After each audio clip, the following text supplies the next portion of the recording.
So right now, we have a fun night packed with a lot of special guests.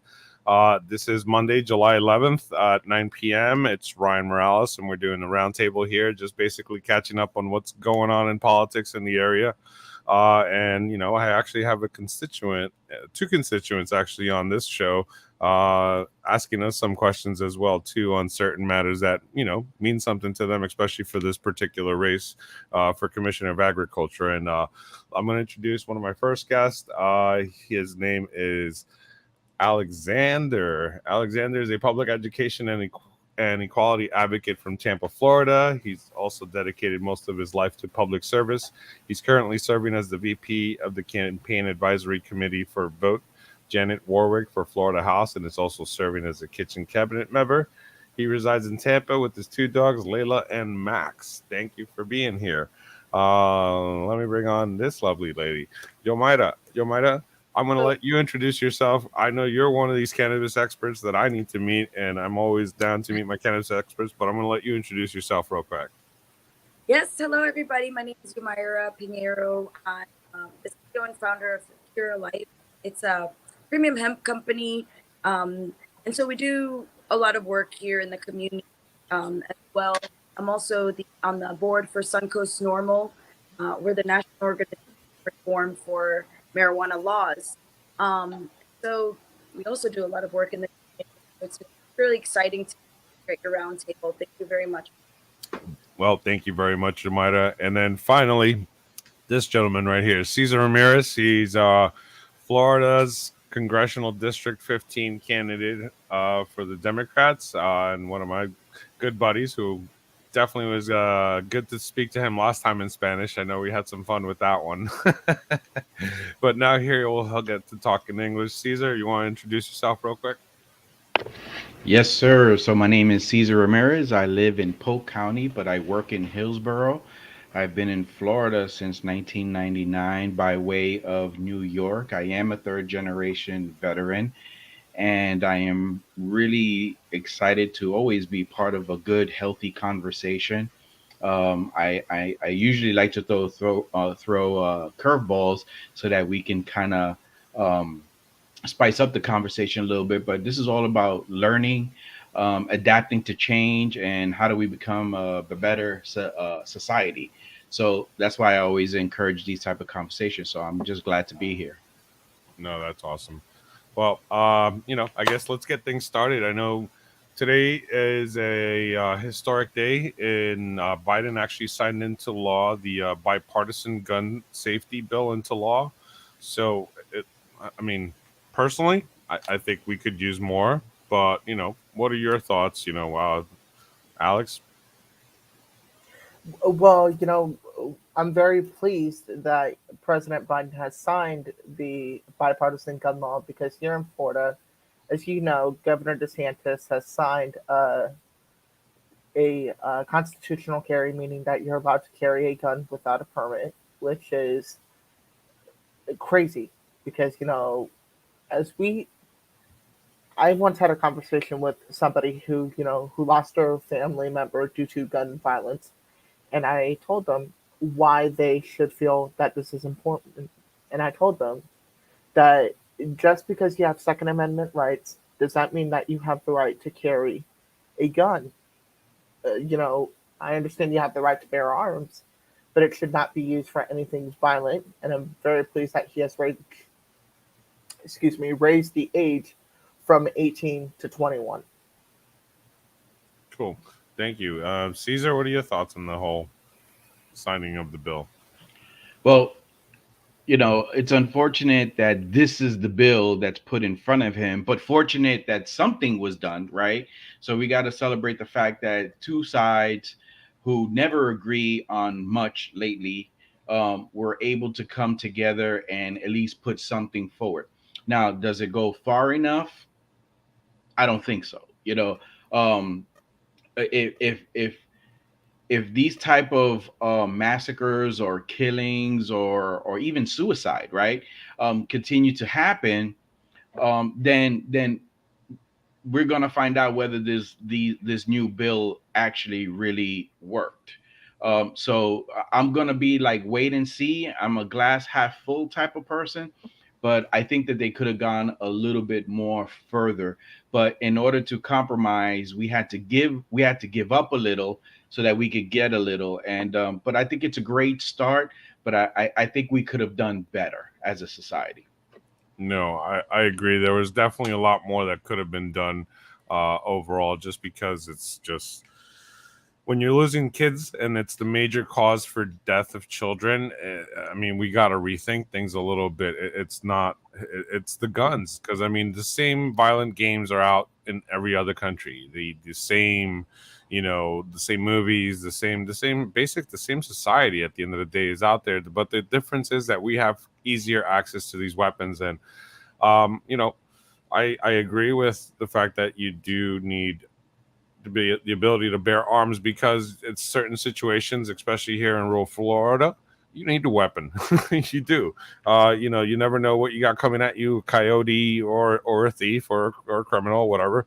Especially in these rural areas, it's very common because people know that a cop will never get here in time. They're going to take a half hour to an hour just to get to you, because it's just going to take that long to get to you.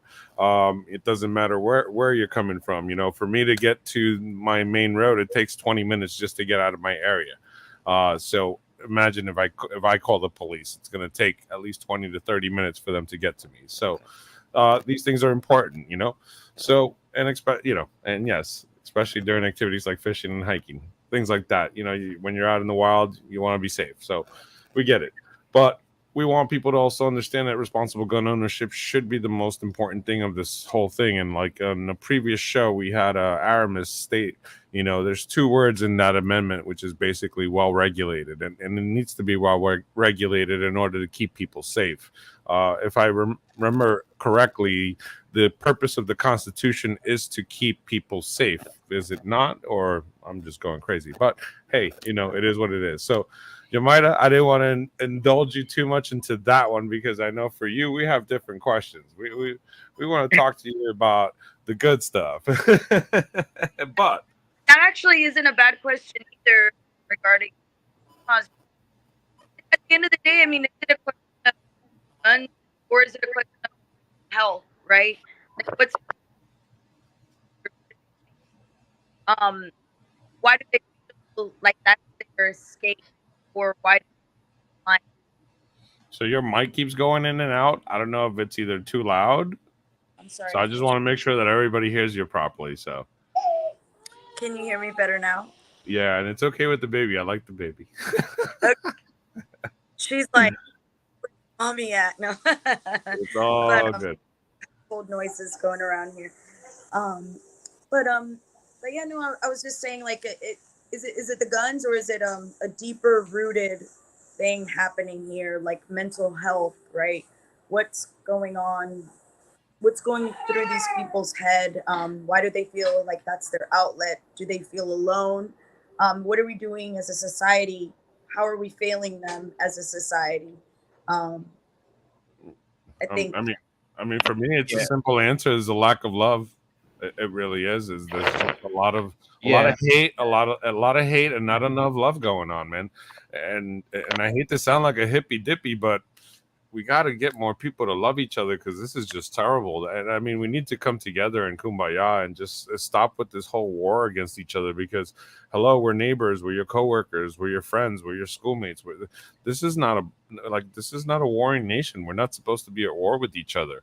We're supposed to be trying to just protect each other from danger, but not be warring like we are currently. And it's so bad because the Republicans basically are warring with us.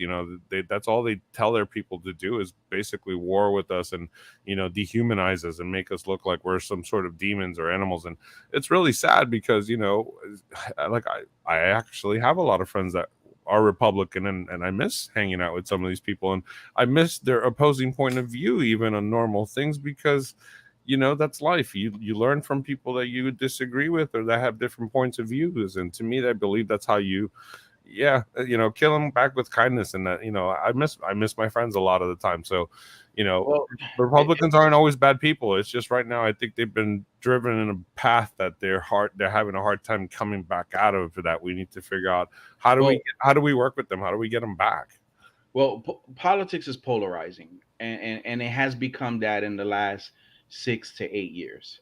So and in regards to the Second Amendment, look, I'm a strong supporter of the Second Amendment. I'm a third generation veteran, so I've lived with learning how to use a firearm since I was young. Um, but because I'm a strong supporter of the Second Amendment, here's what I have to say. The best way to protect the Second Amendment is not to make it easy for the wrong person to have access to firearms, especially high capacity, fully automatic type of weapons. Let me just say that again, because I think it escapes a lot of people. The best way to protect a privilege is to make sure the wrong people don't take advantage of the privilege. So that being said, what do we do, and how do we combat this is another pandemic. If people don't really understand that, it really is. Yeah. It's just like COVID. If anything, COVID probably slowed it down a little bit, because when we were on complete lockdown, we didn't have any mass shootings, right? Or very, very little. So the reality is, the best way to protect the Second Amendment is to create an environment, and then nobody wants to hear more regulation, right? Big government, nobody wants to hear that, right? Everybody wants their liberty, they want their freedom. They don't want government to be telling them what to do, what to buy, when to buy it, and all that stuff. And that carries through all different type of topics, right? Reproductive rights, and even legalizing marijuana. If you want to connect the dots, it's kind of connected too, right? Complete freedom. The problem is that we're so in this convoluted society that the only way that we could find our way back to the middle is if we say this is the solution and here are the sides, and then we come to the middle. Now, again, this bill was a good start. I think we gave up more than we got back, but it is a good start. But the reality is, there's still a lot of work that needs to be done. And with DeSantis, especially making this, as Alexander stated, an open carry scenario, then you might as well throw everything. You might as well throw that bill out the window. Yep. And the next mass shooting is now targeted at those states with governors and legislation that have those open carry things. And if not, and in those very highly restricted states, guess what? Guess where do they come to purchase their firearms and then go back and cause havoc in those states? Yeah, now that's been the biggest issue with a lot of states. Yeah, that yeah. I care about. I get the whole argument all the time. Well, look at New York. New York has a high crime rate with firearms, and they got some of the stricter laws. Listen, that's because they cross the border and they buy their stuff at different states. Yeah. So, let's not lump New York as if New York is the problem. New York is not the problem. It's those states that don't have stricter. Why is it that it's so hard to get a driver's license, but it's easy to buy a firearm? Yeah. I gotta take an exam. I gotta get an eye test. I gotta take a couple of safety classes, right? What does drugs do to me while I'm driving, and alcohol, and then I gotta take a road test, right? And then if I'm not 21, I got a restrictive license, right? That doesn't allow me to drive alone, and it doesn't allow me to drive past certain hours. Why is it so tough to drive a car? And it's easier to buy a firearm. See, those are the type of things that just mind boggles me. An 18-year-old could go buy beer, can't buy beer, but they could go buy an AR-15. So these are things that we have to make logical sense. And I don't think our legislation is making that logical sense right now. It's all about the dollar. Got it. Yeah.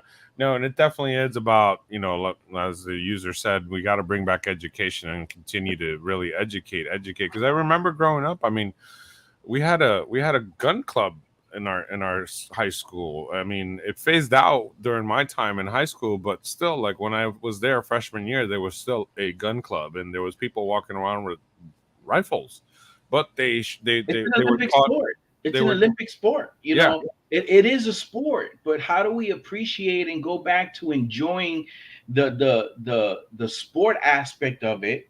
And of course, there's protection, but again, that amendment is being used and abused and not read correctly.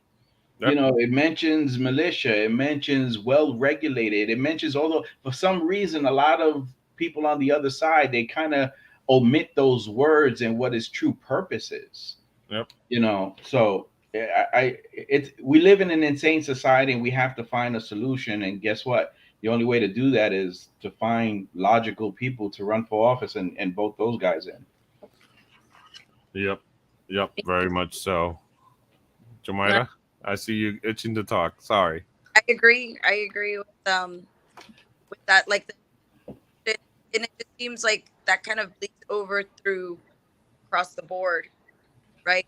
More education, um, more understanding, right? Because I think as a conscious person, would you would see things different, right?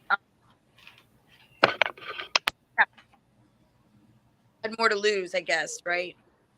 Yeah. So, um, yeah, it's sad. It's sad. It's a really, really, really sad. Like, I mean, I don't even know what to think about that I have a baby now, and and I don't know if I want to send her to school for that very reason. Mass Well, shooting, insane.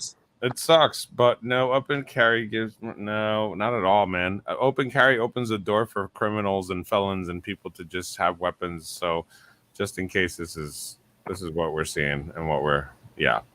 So I don't agree with Jody right now. It's just not really the way to go. I believe in the background checks are important. I believe that we need to keep people safe. I believe that we should, figure out ways for a universal system that's not just across the country but across the world, so we know who criminals are. Because that's basically what we're trying to do: keep these weapons out of the hands of criminals. It's not even just that. I'm not worried. I'm not only worried about the criminals, right? I'm also worried about the hero complex people, right? I'm Latino, I'm brown, and I'm afraid that if I go to protect my family with a firearm, I might get shot thinking I'm the perpetrator. Right? That's one thing, right? Because you got a lot of these hero complex people that are just ready, guns blazing, because they want to be in the front page. I'm worried about that guy too. I'm also worried about the person that feels obligated to save somebody and don't know how to react to a firearm and pulls out their firearm with all intentions of doing good and fires at a person that's hurting somebody, not realizing that there's people behind them. And then they get hit. Yep. There's so many scenarios. Look, I was in the military. I trained in close quarter type of maneuvering and stuff like that. You always have line of sight and you always know what's behind. Sometimes when law enforcement get fired upon, they still can't fire back. Because if there's people that could potentially be in danger on the other side, you know, imagine that somebody who's not trained. That's the thing that I'm worried about. Let's fill the streets up with more guns, with people that don't know how to use them. That's what I'm afraid of. And for Jomaida, who has a little baby there, she could be in her house and something just flies through the window. You know what I'm saying? It can happen. Or walking down the street, or hey, how about walking down the street in a 4th of July parade? I mean, you hear about I-4 random people getting shot and they don't even know where it's coming from, and it's just random. It's like, why are we dealing with this? And it sucks because we got this me attitude with some of these people. It's just no, it's all about me and my rights, but society as a whole needs to really review these things, because we're starting to change basically our habits into a more scared habit. We're not, and it sucks because it hurts the economy. People don't go out as much. People don't feel safe. They don't want to do things. So, just because you want to have your guns, now you're basically screwing other businesses because people don't feel safe going to these things anymore. For instance, nightclubs, nightlife has changed. People don't go out anymore because they're scared they're going to get shot up. Pulse nightclub really put a scare in a lot of the places around the area in Florida. And not just there, but like many other times, there's shootings and stuff outside because, I know in South Florida, in Miami, being a resident in Miami Beach at one time, I know very well Memorial Day weekend. That was one of the bloodiest weekends ever. Just every year, it was just constant shootouts until they really changed the way that they were running the events and everything like that. And they shut down most of the clubs just so they wouldn't have to deal with a lot of this stuff anymore. So, it's sad that it affects an economic driver, especially something like that in Miami that used to be the big economic driver there, that it brought in the business and the tourism. So now it's really not that anymore. It's now more of a shopping center area now. It's not really what the Miami that I kind of got brought up with and I worked there for so long. So it's not the same. Things need to change. So and I hope that we could do a lot more bringing together people and really just making some better decisions that help everybody, not just the me attitude, but let's work together on better solutions. So I'm going to move off this topic because it could get a little hectic and we could be here for hours. So I'm going to focus now on another topic that just kind of rang in not too long ago. It's a solution. If more people smoked, maybe they wouldn't be shooting people. Well, that's the exact thing I say all the time. Option.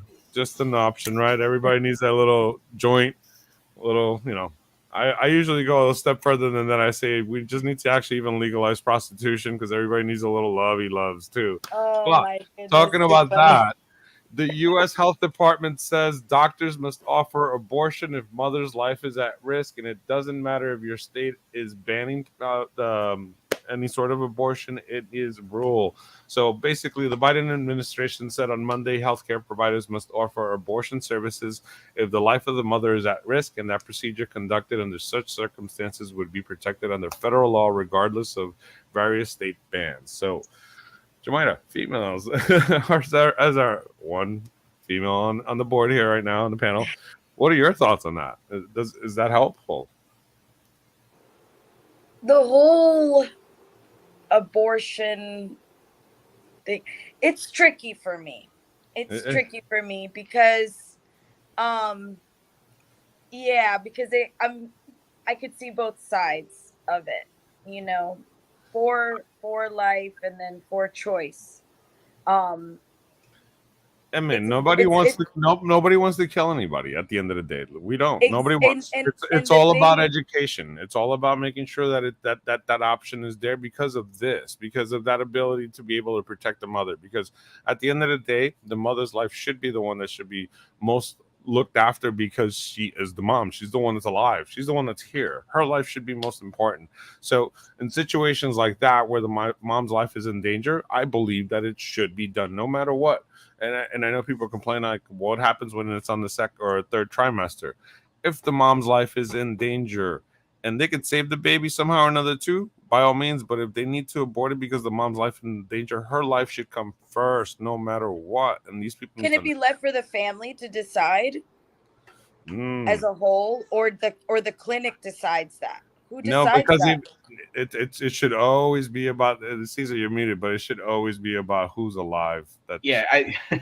What I was gonna say is that's the problem with overturning Roe v. Wade, is that it takes the choice away from the family. That's not put good. it this way. Well, put it this way. Even if you was to choose, and let's say your parents or your man or whatever was to help you, they're also breaking the law. Mm-hmm. You know what I'm saying? So that's the problem. I had somebody really smart recently told me, Cesar, I want to tell you that I'm a pro-life person. But what's special about me being pro-life is that it's my choice. So I'm also pro-choice, but my choice is to preserve life within my family unit, within my household. And I don't want anybody to tell us whether we're right or wrong, and I want to reserve that right. And I think that if somebody believed the opposite of me, should also have that right. And that was a profound Right. That was a profound way of saying that, that kind of gave me an opportunity to be able to comprehend and articulate both sides, and how there is a place that we can all meet and agree. You see, going back even to the gun ownership, we don't want government to tell us what we can't and can't buy, right? We're so hyped on that, but those same people who are hyped on that are not as hyped as government telling women what to do with their bodies, and family units not having that choice. It has to be a consistent philosophy and mindset, and that's why, to respect people who are pro-life, I tell them I respect your choice, but should your choice be my choice? Why should you force your perspective on my family? Hey, Mhm. if you're pro-life, more power to you. Leave that for you and your household. But why am I forced to follow that?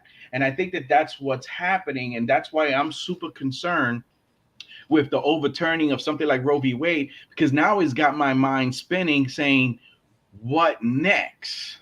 No, What other principles is important to that household, that my household believes in something different?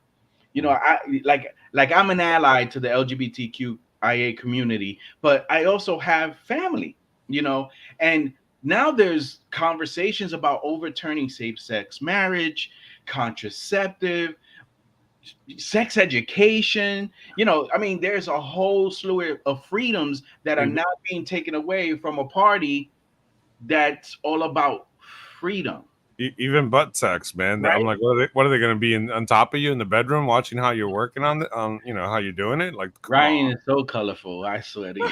I tell you, I can leave it to. But in all seriousness, I'm just really If I concerned on might the add fact. my opinion, What's that? Go ahead, go for it. Hit up, Alexander. I was gonna What's that? say, Caesar, it's not only that, but I was gonna say, it's not just the abortions that has also been crazy. It's also that I'm very grateful that a Florida judge, in fact, found it was it found unconstitutional, Something if I'm like not that. It was, mistaken. I don't. yeah. And they were going to try to So, stop the ban. Yeah. But then again, and it's DeSantis crazy. has got his lawyers too going back and forth with that. So it's going to be a war for a hot minute. And it's crazy because as I want what's best for my sister, who's gonna be 18 in a couple of days, and I told her, I said, make sure that the how to do the right thing. I understand that you're gonna be an 18-year-old. Just make sure that you're doing the right decisions so you don't mess up and Yeah. make the wrong decisions in life. And what's also important uh, in relation to, as we were discussing earlier, gun safety. When Sandy Hook happened, those, I want to say, I think it was about 12 years ago or something like that. I did not want to go to school because I felt unsafe, but I did ended up going to school. And, when I was in middle school, Parkland happened. And then, when I'm about to enter my junior year of high school, and, I can say that it's been a hell of a journey I'm when Uvalde happened, it just devastated me. I mean, they should have not have died the way that they should have did. No. My heart goes out to their families, and to this day, I still pray every single day to make sure that events like this don't happen. And when I was at my old high school, we had an active shooter that was on campus. Had our school not gotten into lockdown, somehow he would have gotten into that school and killed us all. But I'm very grateful that we have school security, but we need more school security in our public school systems. Not just, it should not happen, at all. I say no to gun violence because one, it is wrong, and two, on Instagram, I took to Instagram, when this whole overturnment of Roe v. Wade happened, I said that I am with her rights, and her choice. I do not believe that it should be up to the government to make decisions for females at any Yeah. point. No, it shouldn't be. That shouldn't be what the government's job should be. It should be more about protecting people, not criminalizing or hurting or doing anything like that. So, I'll continue to move around. So I did want to talk to you, Jamaida, about the cannabis stuff. And, I was Yes. just down at FIU. I was actually speaking over at Canadelic this weekend. Nice. What are your thoughts on what's going on with the industry and what do you see happening? Well, there's so much, right, that should be happening. I mean, we really, we should be moving towards complete decriminalization of cannabis, right? Mhm. First and foremost, because of the fact that it just doesn't make sense and it's completely backwards. Like a lot of things, but this one particularly is very backwards because. One second here. This baby does- okay. Sorry. um, did I lose everybody? Is everybody still on? Well, we're Okay. here. We're hanging out with you. Sorry, my camera did something weird, so I was like, "Am I still here?" Okay. Um, when okay, that's really what's happening. You have laws that are put in place that affect families, right? The guns, right?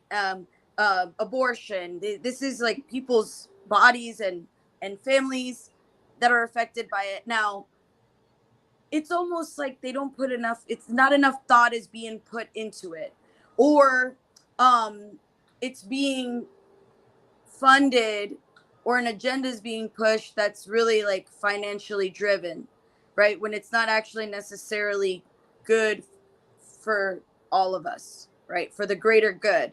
Mhm. So when this prohibition of cannabis started, it was really a propaganda. Um, it was really a propaganda agenda, is all it was, and it was all financially driven. And those times it was during the Reagan administration, and so what happened was that by taking this plant out of our society, it caused a lot more damage than it did good. The reason why is because the cannabis plant actually works as a remediating plant for our earth, right? Mhm. And so I don't know if you all are aware of this, but there's a soil issue that's happening, right? So our soil is actually close to like the full tilt. It's close like global warming, Yep. right? Our soil is the nutrients in our soil is being diminished. So you can imagine if we are chemical beings and we have these experiences because of the chemical composition in our body, what's happening if we're being depleted of our nutrients? We're not Right? getting what we're supposed to. We're not getting what we're supposed to, and what's happening to our psychological and our mental health, our emotional health when that happens. And so the cannabis plant actually helps replenish the soil with these essential nutrients like nitrogen, for example. So it's a really good intermediate plant, and it's also a good remediating plant. It pulls heavy metals and Yep. radiation from the ground, so it cleans it. Yep. So, so when they were, so when this propaganda and this agenda was being pushed, I don't think they thought about this. I don't think they realized the benefits that it was doing for just our soil, the nutrition in our soil. Now, when you take our body, our physical body, the human body, we have something that's called the endocannabinoid system. This system is almost on every single cell in our body.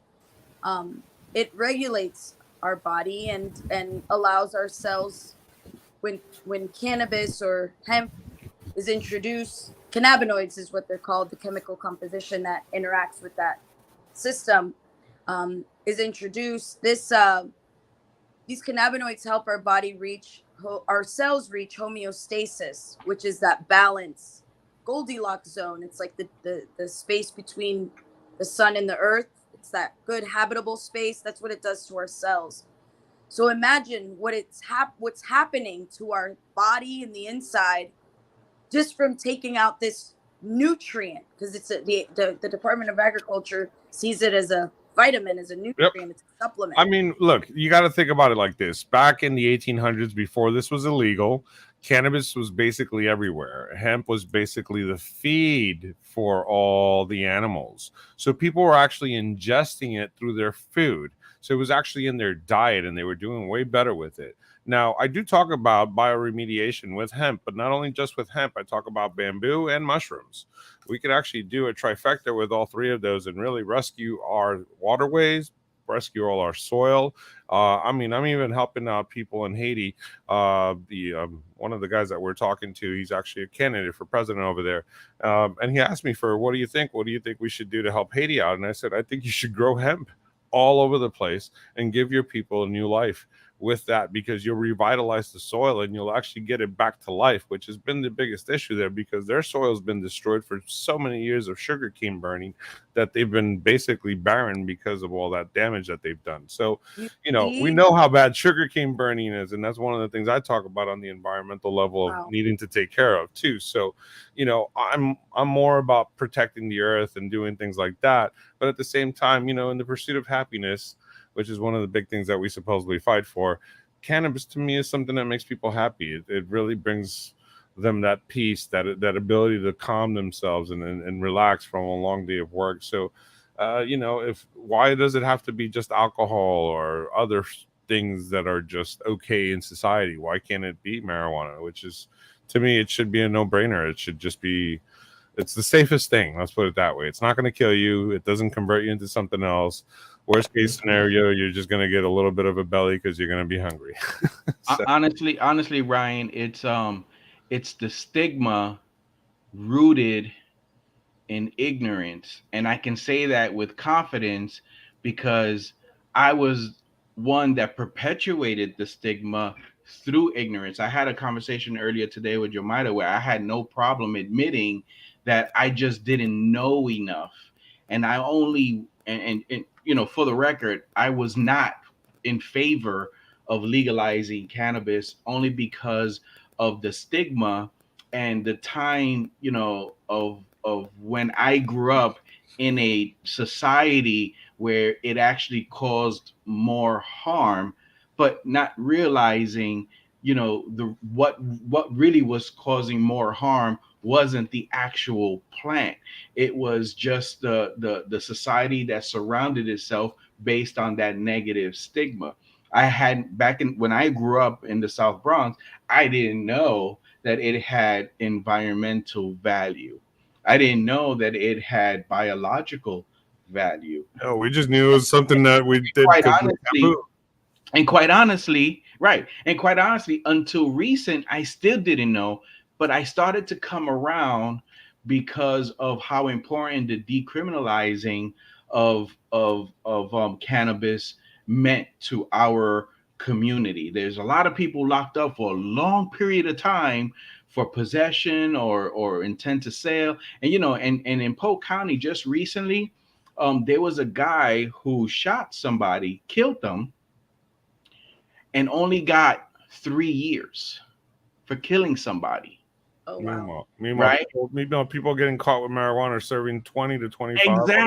Exactly. And you know, It's ridiculous. I'm not throwing the race card, but there was a difference in play. But the whole point is that decriminalizing would reunite families, improve our economy. It would do so much. Now, there's certain things that I'm still concerned with, you know, about, and I had this conversation with Jomaida, and she kind of put a little bit of that to ease about, you know, when the word prohibition is really, really important because once upon a time, alcohol was illegal, right? Mm-hmm. And then when it was decriminalized, right, we still had to deal with a lot of social programs and a lot of rehab programs, and then alcoholism became clinically diagnosed as an illness, you know, and so I have to just be a somewhat conscious and concerned, you know, if cannabis is legalized, is our society prepared to deal with those folks that may abuse it? You know, and again, that it's a conversation worth having, but I think the greater good is still really important. What it does to environment, what it does to people biologically. I read an article, just reading words on a piece of paper, it made my eyes watery, because all this person wanted to do was die with less pain, because they were suffering from an illness that just was too painful. And the only thing that seems to calm the nerves so that they didn't suffer was cannabis. Mm-hmm. You know what I'm saying? And then I was thinking in my head, oh my God, why can't this person have it? And this was before the medicinal law was passed. So sad. Yeah, it Think is. about It is. that. What if that person had cannabis and they didn't get the ailment that caused for them to die? You see what I mean? It's like Right, right. what's happening is there's a disconnect of education, right? The earth is really a good teacher, and so we what we really want to do is just learn from the grand master, right? And think, why did we all evolve with an endocannabinoid system? And it's Why not just us. why does every single animal since the beginning of the mitochondria and the single-celled creatures, why did they all evolve with an endocannabinoid system since the beginning of time? Correct, because we need it. So I'm going to start moving into another portion. So I'm going to give Alexander a moment to ask a couple questions, because I know he's been burning over there waiting to ask me for some stuff. So that was a fun topic, though. Don't worry, we'll bring it back in a moment. But Alex, I'll let you go and ask the questions that you want to ask. Are you there, Alex? He froze. No. He got super excited. He froze. There you go. Yeah, I'm here. Okay, there you go. Am I here? Yeah. No, you good. We can hear you. Okay, good. So I'm pretty sure you know by now, Cesar, that your opponent is Jackie Toledo. And, Jackie has a lot of mixed emotions. I mean, the way that I think of her is almost as, well, she's kind of like, I don't want to say this to be rude about your opponent, but she kind of sounds like Marjorie Taylor Greene, but the Tampa, Florida version. So long story short, if you elected to Congress, what are some of the main priorities that you would work on, including passing the Equality Act? Okay, so that's a really good question. So, there's a lot of things that I'm like really concerned with, but they're all rooted from the same theme, which is, so I'm a big kids person. My vision and my hope is to leave this world better for our children. And I know it sounds like a song, right? There should be like an opera, an orchestra playing when I say this, because it's kind of a big perspective. So drilling it down, I have to be concerned with democracy, right? Voter suppression. I want it so that my kids don't have to worry about proving themselves to be an American or whatnot. They should have the same ability to vote as any other American. And I think that while other people are calling it voter protection, it's truly more voter suppression. My mom is 74 years old, and if we were online waiting to vote, and she says to me, Papito, I have to go use the restroom, can you hold my spot in line? I will be committing a crime. Or if she says I'm thirsty and I say, wait a minute, let me go to the car and get water, I will be committing a crime. So they're making it very difficult. In Polk County alone, we grew in precincts by 5%, right? We have 5% more precincts here in Polk County, but guess what? They just closed down 30 polling stations. Oh, wow. Right. So I asked the question, where, in what community, and I basically have to go into the office to find out where, because it was in a forum and I guess they didn't want to really discuss that. And don't get me wrong, the folks over at Supervisor of Elections, they're trying to do their very best under the constraints that they're being put in with all these new voter protection laws. Right. So that's going to be one of my main things, is to ensure that our right to vote is protected, no matter what age, no matter what color, no matter what gender, no matter what gender neutrality, no matter, it shouldn't matter. If you're eligible to vote, you should be able to vote, and you should be able to vote early. You should be able to vote by mail. I do agree that we need to ensure that the integrity of our voting process is there, and it can be audited, and it should be transparent. So I'm all for that. But I think that there's more going on, especially in my community, when 30 polling stations are closing just 40 something days away from the primary. That's a concern, right? Another thing, of course, I'm concerned with the quality of our education. There was a time when we were the pinnacle, right, where we were the most intelligent country on this globe, and I think that we are not investing enough in our education to maintain that. And I can tell you right now what's the biggest problem, which is, to me, the foundation. And basically is, we're not paying our educators enough. We are losing. In COVID taught us something. A lot of really good teachers during COVID found better jobs, and they didn't go back to teaching. Oof. You know what I'm saying? I love education and I love kids. And I said, you know what? Maybe I might give up being, the finance banking guy and maybe go teach. And I went and I started looking up the licenses, and I went to see if I could get an interview, and I was really excited. And I spoke to somebody and it looked like I was going to get it. I said, oh man, I might have a switch in my career, until they told me what the salary was. And it was literally peanuts. It was more than half of what I currently make. Oof. No, and it's sad because these people. Let me just share this part. Here's the thing: our teachers teach our doctors, our teachers teach our scientists, our teachers teach our police officers, our firemen, our engineers. If we don't have good teachers, we won't have the solid infrastructure in our community to really thrive. So I really do think we need to do better by the educators to start paying them more. And of course, providing more research, entering the 22nd century or the 21st century. We need to have more broadband internet. We need to make sure that education is available to everybody throughout the country.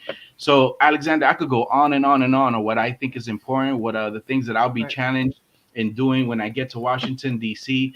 There's a lot of work to be done. And I think every candidate knows it.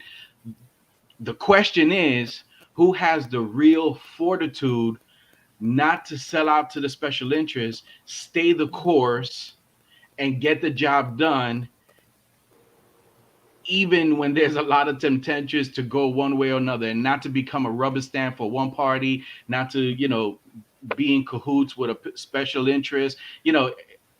I've had family members who actually served on the Hill, both, in many different capacities. And I've seen it when I was a kid, and I was like, oh my God, is this really what goes on? And I believe I have that type of integrity to make sure that, that's not going to happen with my office. Good answer. Go ahead, Alexander. Oh, sorry. No, go ahead. Sorry. Go ahead, Yomeda. No, I was gonna say, why can't you just sell out to like a good cause? Why does the sellout always have to be to, No, but here's the thing: are you really selling out to a good cause? You know what I'm saying? You should be the good cause. You should be the good cause. Alexander should be the good cause, right? It should be something that you believe in. I know what you're saying. But what I'm saying is like right now, for example. Ryan would tell you that, Big Sugar is involved in putting money into a lot of campaigns. Well, right? That's what I mean. What about cannabis? Cannabis is a good cause. Well, listen, I haven't had anybody from the Cannabis Network dropping any contributions in my campaign, Kitty. So what I'm saying is there's a lot of big money in it, and I think that I'm sure. I'm fear. sure. I think Well, that it's was the also fear yeah. about it. I mean, but that's siding with the right people too. You know what I Right, mean? Because right, right. there are some bad players in the cannabis industry too that we need to be aware Mm-hmm. of. You know, like for me, I would never take money from Curaleaf because of the connection with the Russian mob and all that stuff. That to me is an Oh issue. yeah, I've heard. Yeah, You know, there's so Yeah. But the- again, but you gotta also consider that those very conflicted or those controversial special interest groups. Like I'll be honest, since I announced my candidacy, I maybe received, I might have one here nearby me, maybe about 15 questionnaires for pro-life that oh they're god, willing to give me money. Right. So they're beating on my door and they know I'm a Democrat. They're beating on everybody's door, but we don't, Ryan and I and other candidates, we don't really get those calls so or those letters from pro-choice. okay. You know, So that's because very that's more of a cause as opposed to the other way, you know? well, they well. work hard on the other end, really hard to Oh yeah. promote a lot Oh of yeah. things, and they push their agenda very well. We're the ones that need to organize a lot better. That's Exactly. our biggest Ex- issue. that's And another I thing. think that's It's Joe like, Myra's point, right? yeah, that and that's my point. It's like as a good cause, we can organize together and do the same thing if we come together and get organized. Because, like I was saying with cannabis, there's a lot of money to be made, right? However, that's why I'm not in the cannabis industry. I'm in the hemp industry because they created a law that made it a vertical integration, which means that you have to go through these hoops of fire in order to get to the licensing, right? Well, So I mean, with it's the basically cannabis, just impossible to own a license basically because impossible for it somebody that costs like me, millions upon for millions. first generation born. I'm a Latina. First generation born here in Brooklyn, New York, and I haven't owned an agriculture farm for the last 30 years. My family hasn't either. We don't have $150,000 for a license that might get rejected. So who is this really made for, and who's really made to be successful in that? Well, So on top of the fact we haven't even awarded the black farmers their licenses, so that to me is an farmers, everybody brown. Like, injustice. what about anybody else?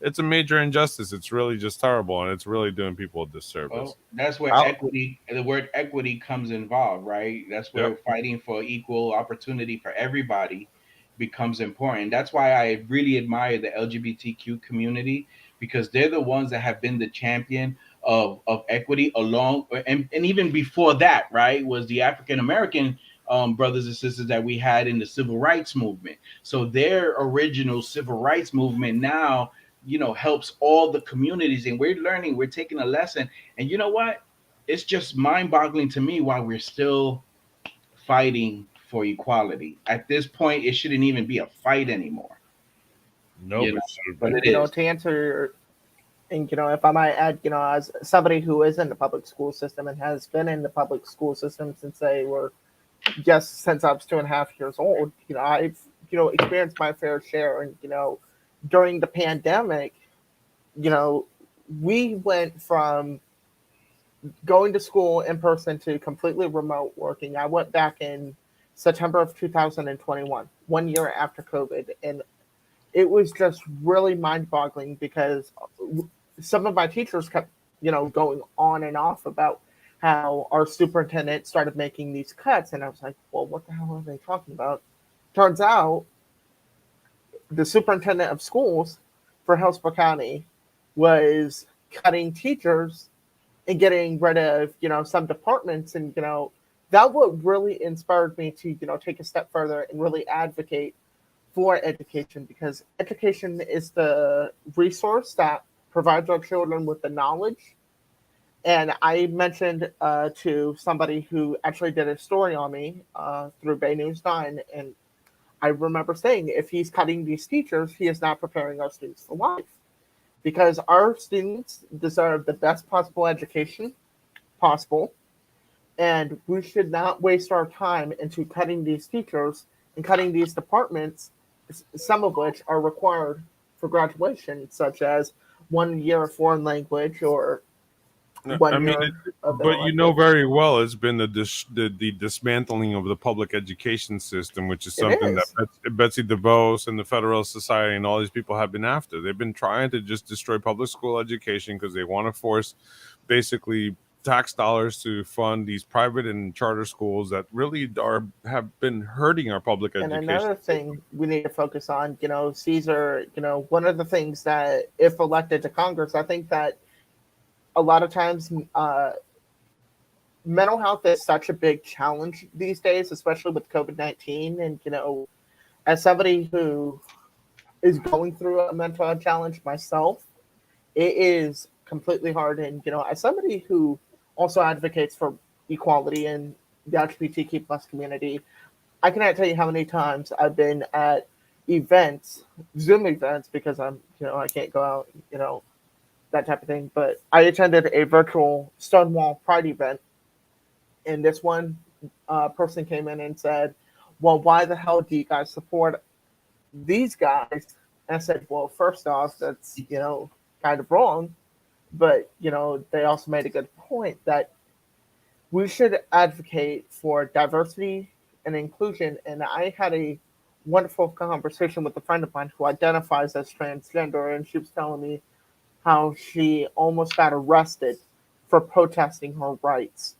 And I was immediately shocked because equality is so important, and it really breaks my heart when I saw that 13-year-old being arrested for advocating for their community.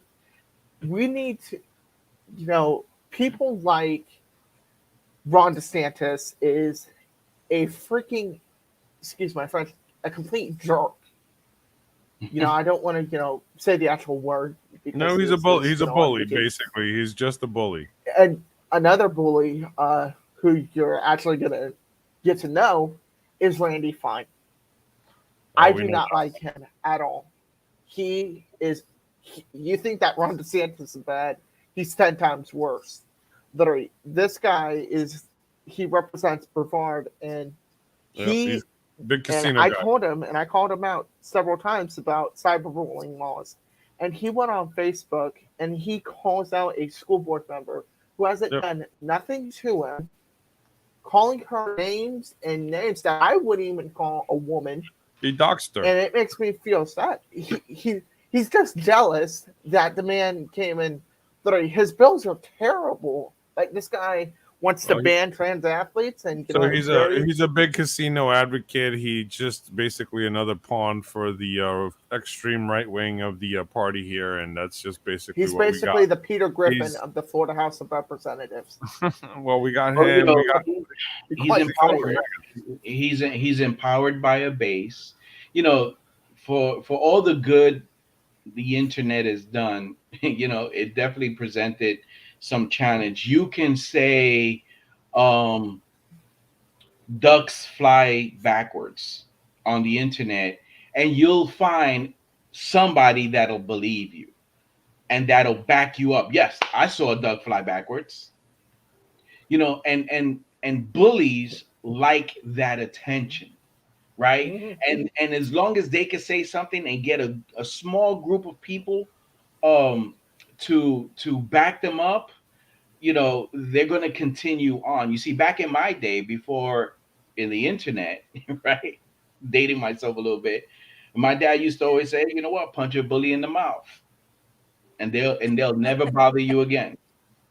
And sometimes it's figuratively as well as literally, right? You can actually stand your ground and be firm and come out and they will not bother you again because they don't want to go through that hassle because you catch them alone, or when your crowd is bigger than theirs. Now in the cyber world, our crowd has to get bigger than theirs for the bully to back down. It takes 100 of us to back down 10 bullies, but it only takes 10 bullies to come at you by yourself. Yep. They're cowards, and they're just a piece of shit. There's no real other way of saying it, and that's There you why go. you got to be strong, and then find people who are just like you to be strong with you. And Yep. remember, Alexander and Yomaida and Ryer, you're really not alone. You know what I'm saying? And Just you got Anthony Yance there too, who's the guy yeah. running against Randy Fine. So yeah, let him. We got to let him know he's not alone. We got people here to back So him up. that's the secret And- of it all. See, before the internet, you could stand up to him yourself and you could back him down because you have your support. And here in the cyber world, there's more of us than them. But like Dr. Martin Luther King says, right? Wise words. All that evil needs to succeed is for good people to do nothing. Inspire people to fight that fight with you, and they will back down. Eventually, they will back down.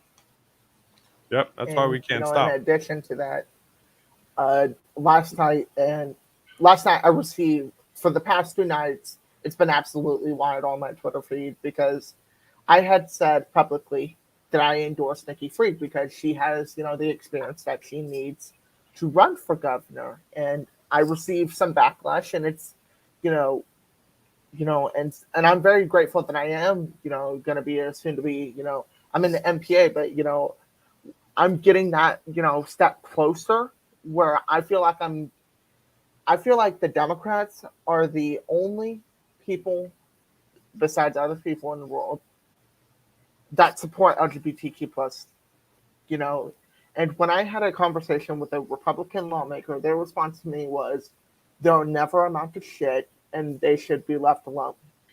But yet I'm very proud of, here in the state legislature, we have 2 gay state representatives. We have Carlos Guillermo Smith from Orlando, and we have Michelle Rayner, who lives in St. Pete.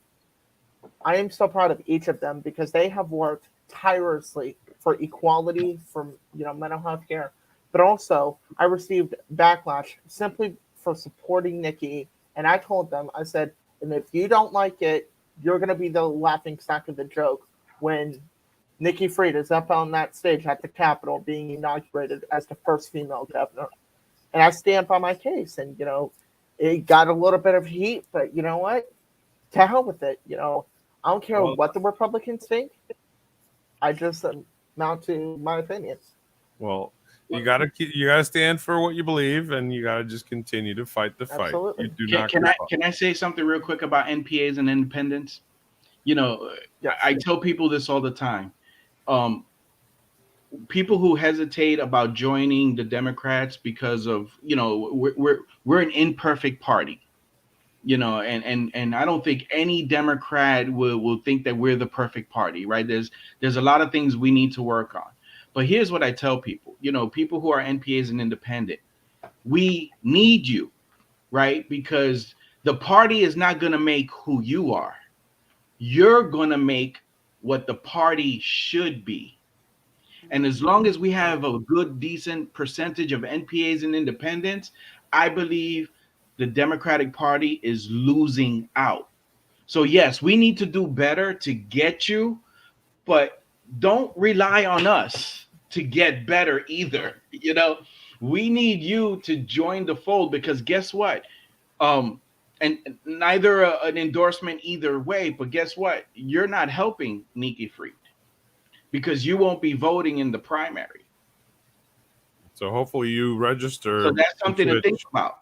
Absolutely. So the only way that you can actually vote for her in the primary or vote for Charlie Crist in the primary is if you become a Democrat, and that will make you eligible to vote in the primary. Now, I'm not saying give up your principles and ideals of why you're an NPA or independent. All I'm saying is don't let the party define you. You should be defining the party through your membership. And if you don't like it later on, then you jump right off and you jump right. People have that liberty, right? This is freedom, right? Absolutely. So I'm happy to say that I've been a lifelong Democrat, but I'm also honest enough to say that this party is not perfect and we need more people. We need to make a bigger tent of this party, and we need people like you to make us better. Cool. So it is 10, Absolutely. almost Well, 10:05. Jemida has something. I didn't want to Yeah. give her the last word since I yapped all this time. So Alex, hold on. I'm like, it's 10:05, so I gotta start moving on. So Jemida, what did you want to say? Oh no. We all need to come together, right? And like-minded, come together. We're not going to necessarily be like eye to eye on everything, but that's okay. You know, we can respect the other person's um decision as long as it's not hurting anybody else, Yep, you know. basically. And Yeah. to add to that, there's a wonderful quote that my mentor, who I've known for many, many years, she told me, she goes, you work your tail off to get what you want. She goes, number two, never let no one drag you down, because they will. They're an anchor in your life that you do not want. Cut them loose and sail off and pursue your dream. In other words, do not let somebody hold you back and say that you can't be a politician. Or, for example, I wanted to be a doctor, and she goes, oh, you don't want to be a doctor. Well, to hell with it.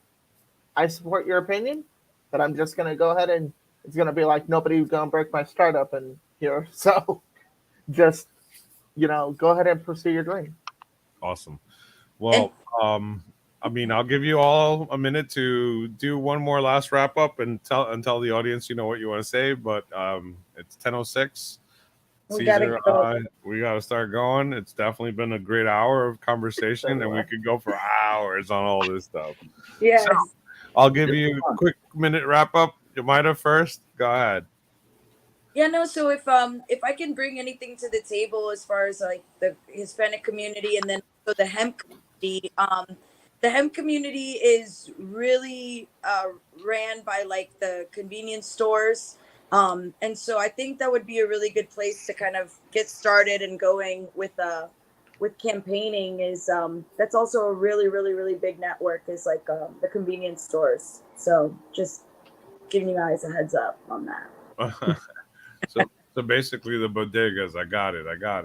Yeah, all the bodegas. I mean, because when everything closed down, that was the only thing open, and so I think if you guys include them also in what you're doing, I think it'd be a good place to get everybody kind of together and moving forward. Awesome. Thank you. Jemida, where can people find information about you and your company? You can find information at curelifetampa.com. That's my website, or you can email me at curelifetampa@gmail.com. Awesome. Thank you. And Alexander, your turn. You get your 1 minute. Well, thank you, Ryan, so much for having me on tonight. It has been, so much fun, and it was a pleasure meeting you, Yamada. Is that how you say it? Yeah, Yomira. Yes. Yomira. And thank you so much to Cesar for taking the time out of your busy day to be here this evening for a really wonderful, engaging conversation. Best of luck to you, Cesar, and have at it. Just have fun, and I'll be sure to let my family know in Lakeland to go ahead and vote for you. Awesome. Well, he's definitely my choice for the CD15. So, Cheers. Cesar, I'll let you do your 1 minute. Well, first of all, thank you, Alexander. Thank you, Jomida, and absolutely thank you, Ryan, for having me tonight. Just a quick clarification. So I am running for Congressional District 15, which encompasses the west side of Polk County, and then Hillsborough and some parts of Pasco, south part of Pasco, Wesley Chapel. So, folks, I'm not a politician. I'm far from that. I'm as real as you can get, and I get a lot of people here and there that just say, Cesar, you just need to be more polished. I say, no, I don't. Polish means that I'm just well rehearsed, and I rather speak from the heart because that's where really all this is coming from. I've been in service to my community for over 20 years, especially living in this district. And I really enjoy what I do when I serve the community. I've coached baseball. I don't have any kids playing baseball, but I take the opportunity to teach them lessons in life on the baseball field. I teach them to be good teammates, to be good citizens, and that's really what I'm all about. I believe that we have problems that we really need a voice from the community to represent this community. I think it's time that you run for Congress, and that's why I'm running, because I am you running for Congress.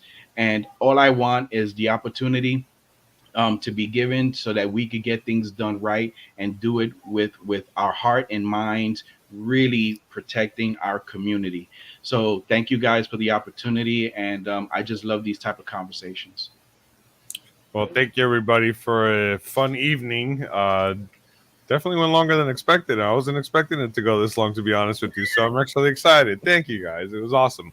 But yeah, great conversation. Cannabis, guns, Roe v. Wade. I mean, these are things that matter to a lot of people in one way or another. And the LGBTQ rights, it's super important.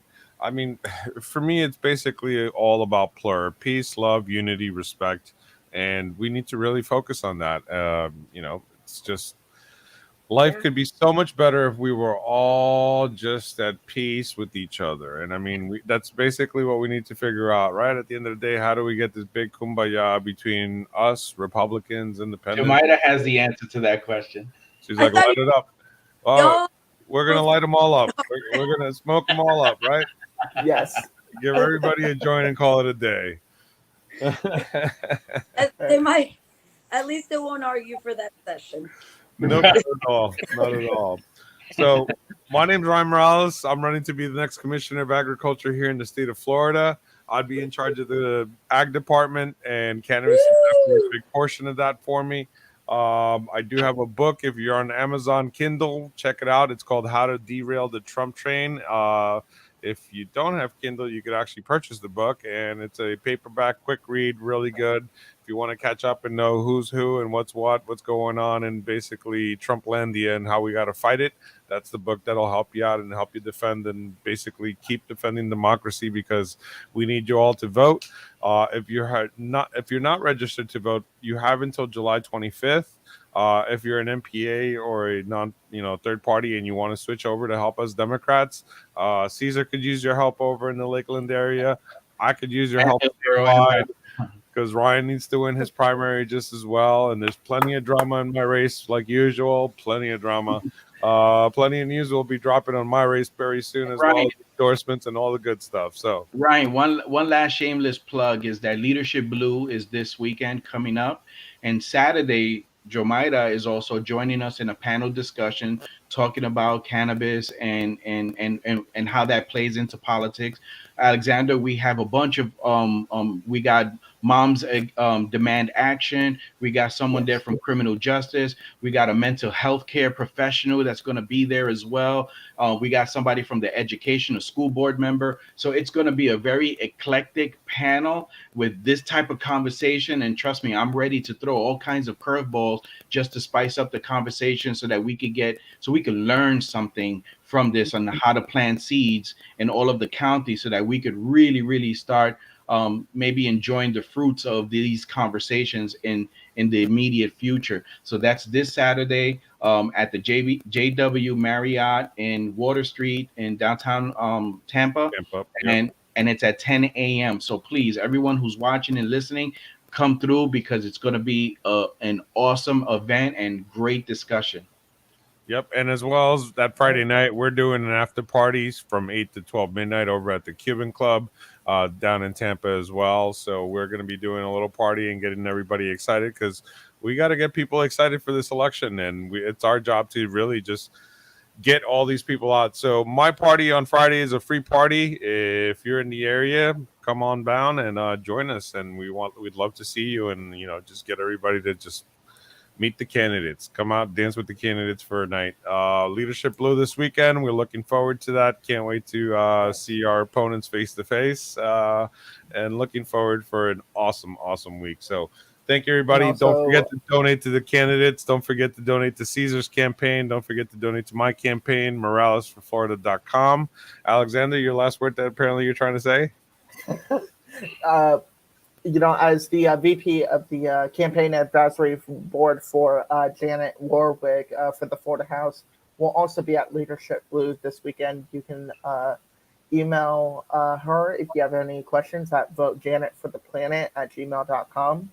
Either myself or her campaign manager. Jackson will get back to you in a day or two if you have Awesome. any questions. Well, great to know that. All right, everybody, thank you so much. It is now almost 10:15, and we're going to call it a day. So thank you so much. Let's say good night, good night, good night. Thank you, everybody. Cheers.